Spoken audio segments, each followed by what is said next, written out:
இன்றைக்கி நம்ம F scale வாசிக்கிறோம். 3 பிளாக் இருக்குது பார்த்தீங்களா? ஃபஸ்ட்டு பிளாக்கு கீழே இருக்கிறது தான் எஃப்.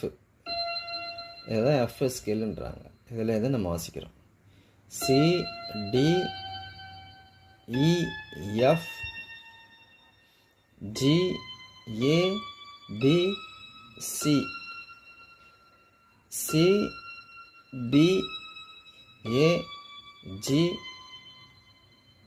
எஃப், இ, டி, சி. சி, டி, இ, எஃப், ஜி, ஏ, பி, சி. சி, பி, ஏ, ஜி, எஃப், இ, டி, சி.